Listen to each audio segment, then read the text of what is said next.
once said, a sign of a good leader is not how many followers you have, but how many leaders you create.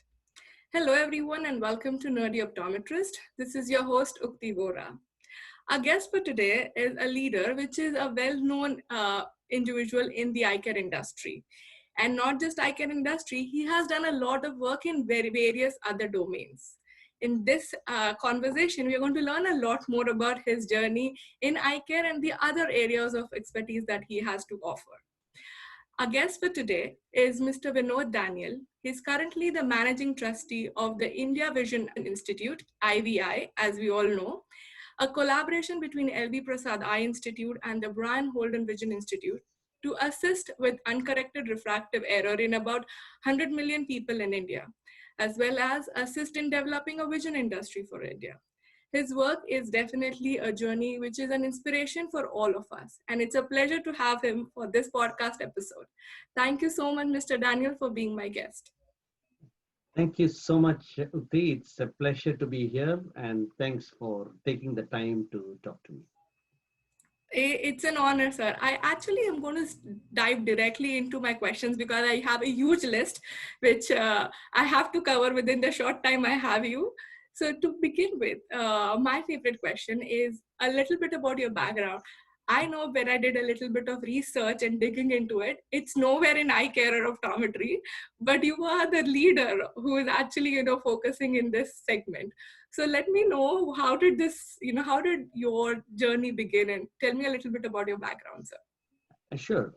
See, my background is I'm a chemical engineer, so I went to, I studied at IIT Delhi. Mm-hmm. And then after that, I did my master's in the US. My career actually took my chemical engineering into the museum sector. Oh. So that's where I made my career. I used to work for the Getty Museum in Los Angeles. Then I worked for the Australian Museum. Then I was working globally quite a bit on projects. So I worked in about 40 different countries.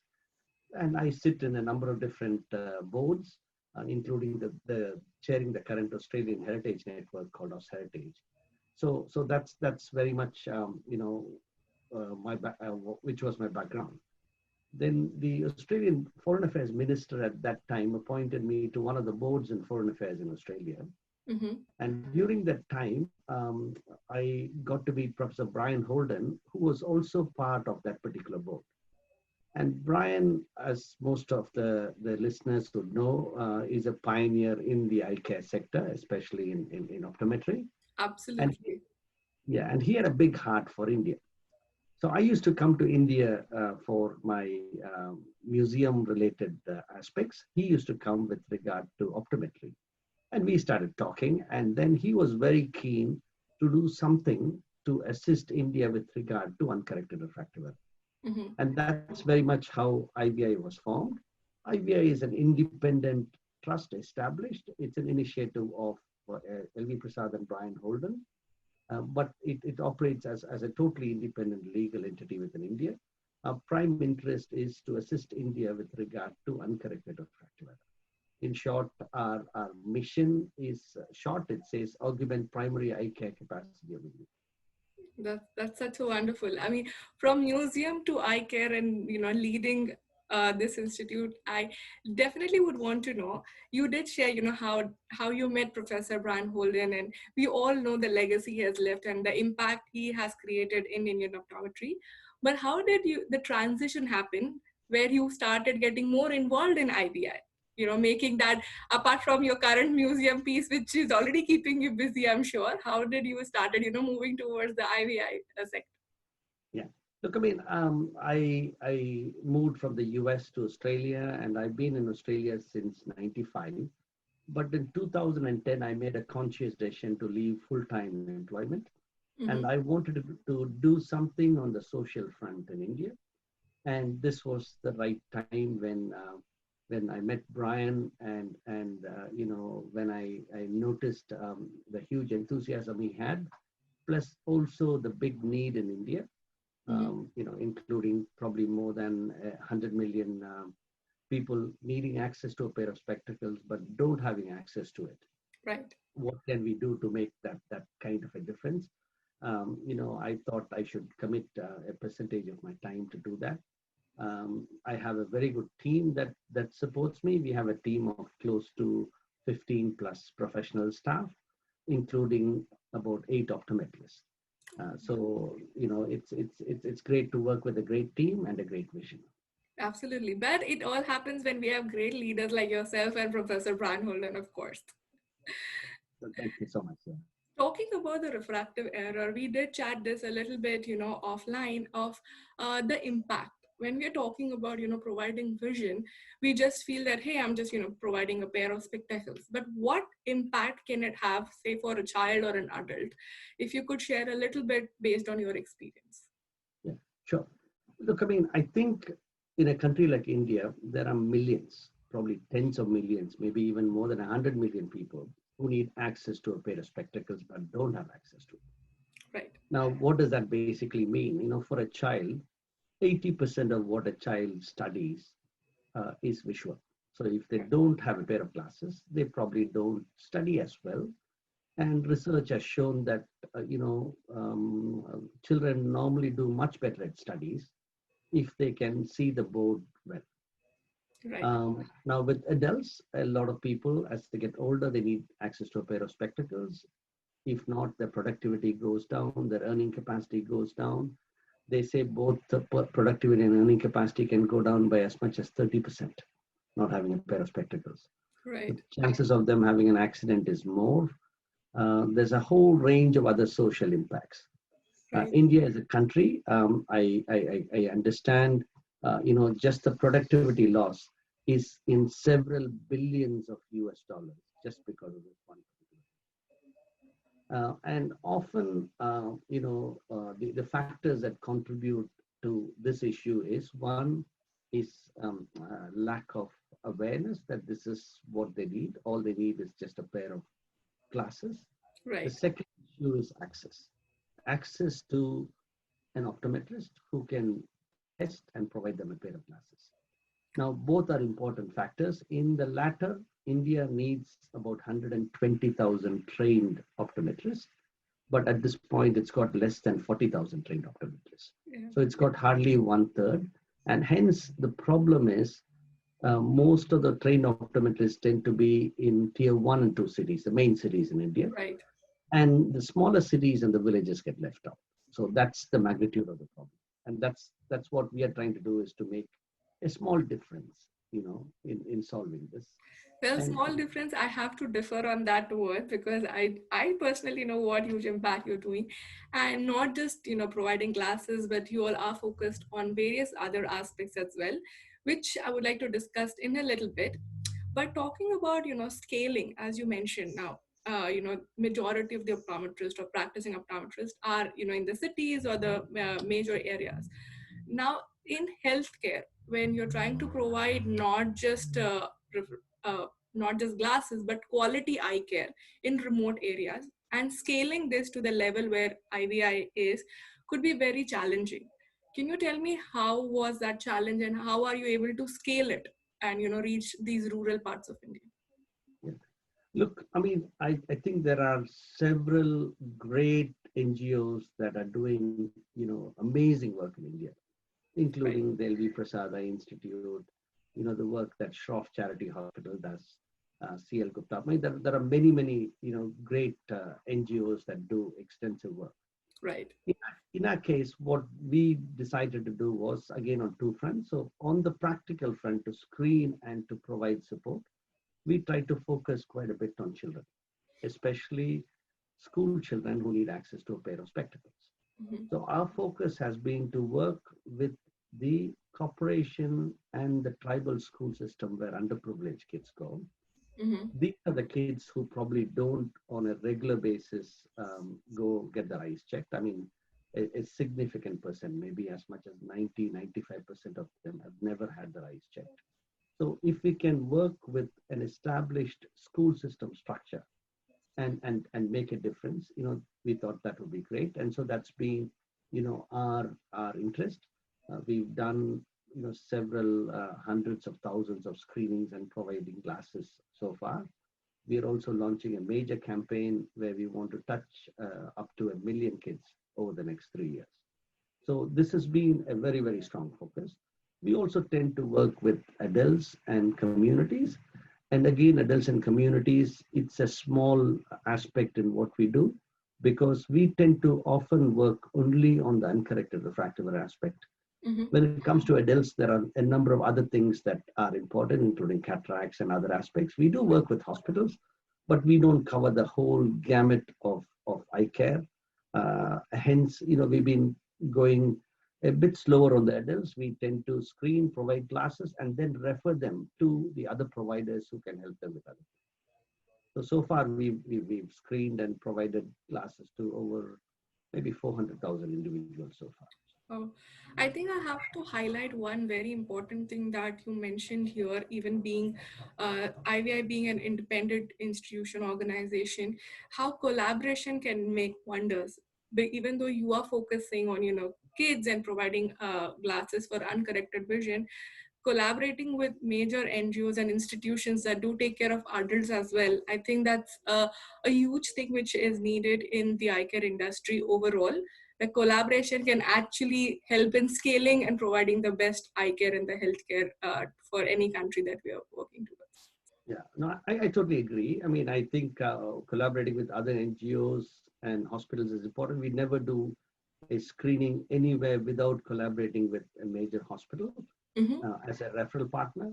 The other thing also to keep in mind is I think the biggest and the best infrastructure often is with the government. It's Mm-hmm. important Yes. to collaborate with the government, whether it's a primary healthcare center or whatever it is, or the school system or whatever.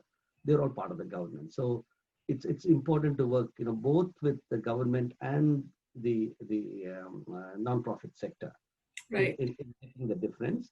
The government does a good job, but I guess they also have their limitation in resources. Mm-hmm. So part of our interest and mandate is, how to probably assist and fill a particular gap there. Right, absolutely. I think what you highlighted makes it so much more valuable. Thank you for sharing that. Now, talking about four major core areas where IVI is working, is definitely working in the sector of eye health awareness, which you mentioned. You're also working at continue education and realizing, the need and the gap that you just mentioned, that there are 40,000 odd optometrists or eye care professionals available, but the requirement is way too high. Even though this is like a global gap, which everyone is trying to build, but in India, it's huge. Yeah. You'll also have programs in leadership and research. So I want us to touch all these four areas and how each of them works. If you can talk a little bit about, to begin with, eye health awareness, how are things planned or how are the programs executed in that segment? Yeah. So, in terms of awareness, as I mentioned before, I think one of the biggest impediments is people are not aware that all they need is to go and get the eyes checked Right. and get a pair of glasses. Often, cost is not the biggest impediment, but people not knowing Mm-hmm. and people not having access to some place where they can go and get their eyes checked.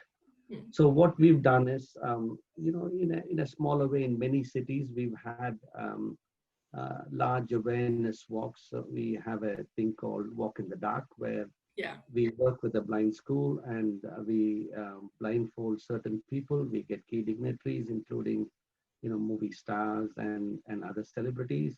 And the key thing is then the media becomes a great partner in taking the message across. Mm-hmm.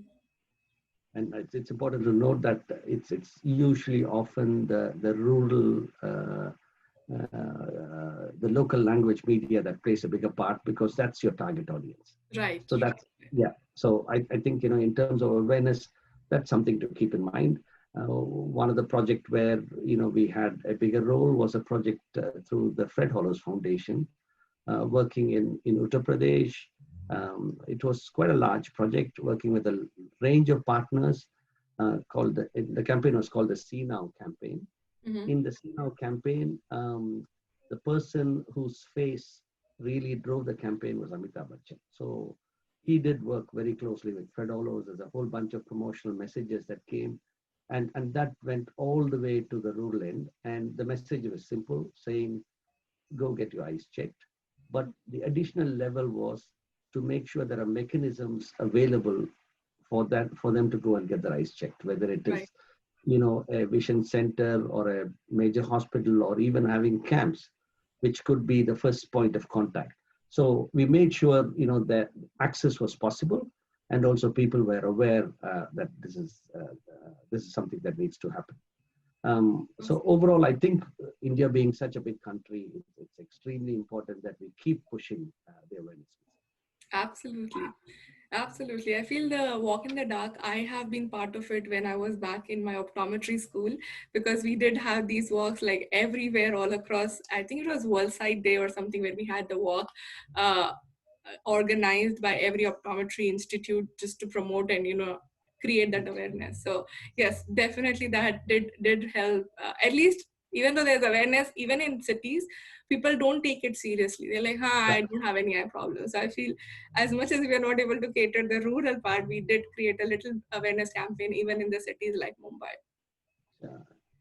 Now, can you tell me about the continuing education, the leadership program, and the research, which are the other three major components which IVI, is focused and investing in? Yeah. You know, we were very keen to be of assistance to other existing bodies when it comes to education, continuing education. So I think over the past 8 years since IBA was initiated, we've done hundreds of programs in many different fronts, right from helping some of the academic institutions, some of the teachers who teach there on some of the teaching methodologies. We've also done quite a lot of programs on targeted topics that were of interest, to professionals. Mm-hmm. We worked with a lot of people who work in the ophthalmic sector who haven't had much continuing education Mm-hmm. in terms of strengthening them, on certain aspects. Right. So it carried a whole range. We also have worked, quite a bit with the student community in getting top people from around the world to give occasional talks, I mean, monthly talks, so that they could interact and get to know on what's happening, around the world. Right. So our focus has been not to run a graduate level program, but to work with others who are running that and see how we could support. And also currently, as I mentioned before, you have close to 40,000 people in the sector. Out of that, maybe 75% are not 4-year trained. Right. So those people also need quite a bit of continuing education and support, in what they do. So that's been, one key focus. In terms of research, in the beginning, we started with a greater emphasis on PhDs, getting more Mm-hmm. PhDs in the sector, and we did give out some scholarships, and we had, a few people who did receive scholarships. But then we realized it's not that easy to find candidates, because again, the research culture needs to happen from a much more younger stage. Right. So we are focusing quite a bit in terms of undergraduate students supporting research projects, having competitions and other things, so that their research is appreciated and highlighted. And so we are doing a range of things, in that front. And even our conference right now, the one that we are putting together, that's happening next weekend, October 3rd and 4th, is also going to be a good forum where many of these people are going to come and present their latest research findings. So we have more than 160 submissions. Wow. Probably more than 70% would be from India. So I think all this does help. So it's to get the research culture going, and to support where that's needed. Leadership, it's a young sector, like any young sectors. It's important that some of the younger people you know get that broader awareness on what it is to be a leader, and take the profession forward. As the profession grows, as the profession becomes quite significant, it's important that we have good leaders who can then take over. And with that in mind, we have established a young leadership program, and Mm-hmm. we have worked with close to 45 young people over a 5-year period, so Mm-hmm. that they are exposed to what leadership is, both theoretically as well as talking to people who are leaders in the field globally. And the idea, is very much to equip them, whether they want to take the role of heading an institution or an educational provider, or be part of an association or whatever it is. Right. You need those people to have that exposure and leadership. So, all these things are things we're working closely with. And I mean, like every other trust, we also depend very closely on working with partners who support us. So we're Mhm. very thankful to a lot of the industries who have been very generous in providing support for IVI. That's wonderful. I have to actually highlight two things when you said about research and leadership. I did have a conversation with another guest where they said research is a very integral part to grow a profession and create its identity. We might, and when I started research, a bit of a research back in my optometry college days, we remember there was not much work done in India. You could find hundreds of research papers which are being published outside India, and the data might not be even relevant to your population. So encouraging research and putting that out is definitely creating a lot of positive impact in the Mm, optometry profession here. And another thing, when we talk about leadership, I feel that's again what I've learned from another guest is the mindset. We, mm. in schools and institutions, we are mainly focused on creating a mindset of being a clinician or an amazing optometrist, but imbibing this idea or a mindset of being a leader even at that age can really impact in bringing up the change that we are looking in the profession. So Yeah. Look, I mean, I totally agree, and I think when you're young, you're not too set, right, and that's part of the reason why we got the Young Leaders Program. And I think you need both theory and also you need exposure.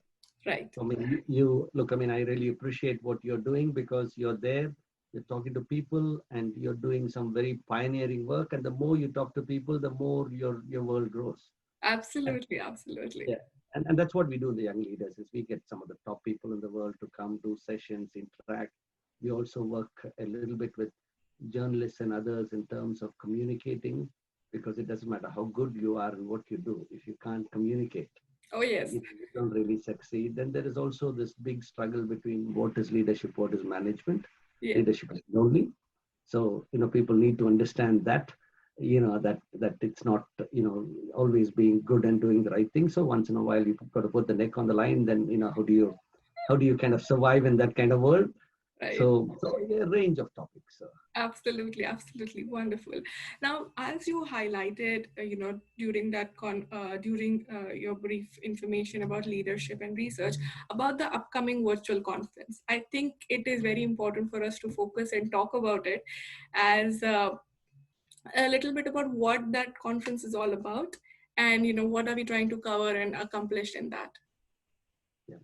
Look, I mean, this conference, we have always wanted to do a large face-to-face conference. Now that's not possible. Hopefully, in years to come, it may be possible. So Yeah. right now, we thought we should actually do a large online, but try and replicate what may happen in a face-to-face conference. So this particular conference, we do have lectures, we do have virtual exhibition booths, we do have places where the delegates can talk to each other. And right now it's actually got to a stage, I mean, we got a week to go, but we got close to 1,100 plus delegates. And we also have delegates from more than 36 countries. Hmm. And we have some of the best people in the world who are giving keynote talks, including the chair of LV Prasada Institute, Arvind, somebody from the World Health Organization is speaking, somebody from the US is speaking on myopia. And we got some great panels and other things happening. We also have a lot of invited papers that are being presented. Like I mentioned before, we had close to 160 submissions. Out of that, a number of papers have been shortlisted. Others are going to be part of the poster session. So we have parallel sessions every afternoon and plenary sessions every morning. So it's a 2-day conference with, again, the main sessions in the morning and all the parallel sessions in the afternoon. We are trying to fit as much as we can. There's a virtual exhibition, which is part of the conference. The day before the conference, there's going to be a number of pre-conference workshops. And again, all the delegates are free to register. Then the previous evening, we got one of our sponsors, actually a platinum sponsor, Luxottica. They're going to organize a talk on, fashion meets eye. So in terms of the thinking behind how they, get the spectacles done, Right. and they are world leaders in what they do. So it's going to be a great opportunity. I strongly encourage a lot of people to just log in and be part of the conference. We kept the registration fee to a bare minimum. I think it would be very easy for everybody to be part of it. Our idea is so that we can get more people who can actually reach out and benefit from it. Oh, that's wonderful. Just for all the listeners, I will be adding the description. I'll be adding the link in my description to register and just check out the IVI website as well as the upcoming conference. And I would definitely recommend, as much as we all wish to have a real face-to-face conference, to have those networking events, meeting people which you would not otherwise meet, but currently the entire world is going virtual, and that's what even the conference is titled, the Eye Health in a Changing World, and it's actually changing in every aspect. So I would definitely encourage everyone to be part of this conference, and do check out the link in my description to register and join the event. All right, so we did a lot of talking, we did hear a lot of your side, but I do have a fun segment which I call rapid fire, inspired from many talk shows, something which brings people at the edge. So the rules are simple. I'll be asking you questions, and the first word or the first answer that comes across, do share. And it's going to be a little more fun and candid. So we would like to see the fun side of Mr. Daniel here. Sure. All right. So are you ready, sir? Yeah, no problem. Perfect. So I definitely know that you're part of two professions, one in chemical engineering and now in eye care. If it wasn't for these two segments, which other profession or role do you see yourself in? A good question. I probably would have enjoyed being a sport administrator. I think sports has got a lot to offer. Oh, And wonderful. I do meet with a lot of sport people. So, I guess being part of that sector would have been quite exciting. That leads to my another question. Is there any sport that you love to play or you did play back? Look, I think like most people, we used to dabble with a lot of sports. I used to really love basketball. Uh-huh. And I do follow basketball a bit in a global level. But otherwise, I watch most sport, based again on time, either the highlights or if it's a shorter format game, the whole thing. All right. Wonderful. Next question. If we were to write an autobiography about your journey, which definitely I would recommend anyone hearing, please write a book about his journey. It's truly inspirational. But if you were to write a book about your journey, what would the title be? I tried.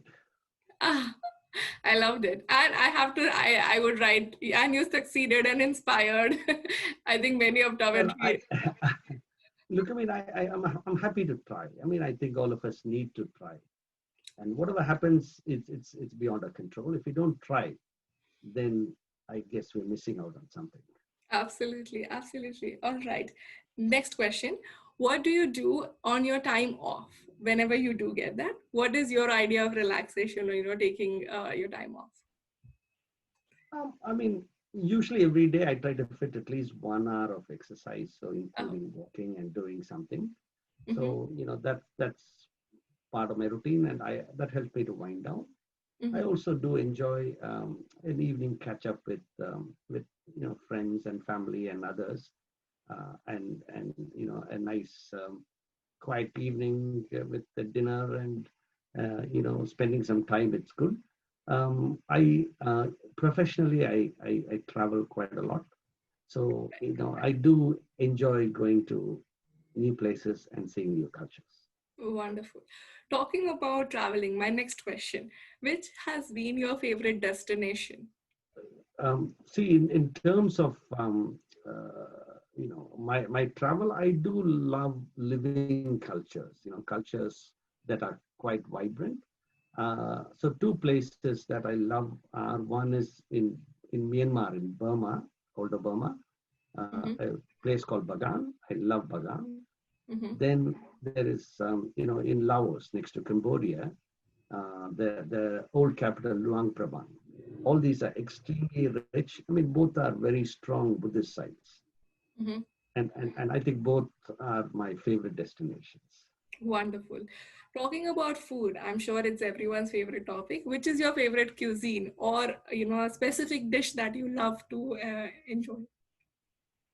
I do experiment, but I do love, Korean a little bit. So, Mhm. if a bit of a Korean barbecue, which has got, the right marination and the taste. I mean, I guess as Indians, we do love, the flavor. We still have the Indian tongue, and I think Korean works really well. I agree. I agree to that 100%. I'm also a Korean food fan. Uh, All right. If you had to change one thing in optometry curriculum or add something in an optometry curriculum, what would that be? um, See, I'm not a very technical person there, but what I really would add is the whole thing on entrepreneurship. I think Whole we thing of need more entrepreneurship. So entrepreneurship. Yeah. people actually going out and establishing outlets, because I think one of the biggest needs is for a number of these optoms to go there and establish themselves, especially when it comes to the tier 3, 4 cities and villages. What's involved in getting that done, and succeeding, I think, would be important, because I think that's what India really needs now, is more outlets outside the main cities. Absolutely, absolutely. All right, with that, we do end our rapid fire. Thank you so much for sharing the candid side of your life. We really enjoyed it. And before I let you go, one last takeaway message that you would like to share with all my listeners. um, I, you know the the needs are very high in India, and I think all the optometrists who are here listening, I think you're doing a great job. What you're doing is so meaningful. It's so important for India. Just keep doing it, and keep doing your outreach efforts. And if you can, please do reach out a bit more outside the main cities of India. Thank you. I think that is a very, very important message that you share of, maybe not move completely out of the main cities, but do contribute through various camps or, various Yeah, yeah. organizations where you can contribute some time to provide your expertise and skills, which might not be available in those rural parts of the country. So with that, thank you so much, Mr. Daniel, for sharing, all the insights and your stories, the behind the scene, how, everything happened. And we truly appreciate everything and all the efforts done by IVI. Thank you so much for spending this wonderful time with me. Thank you so much, Apti. Thanks for your time.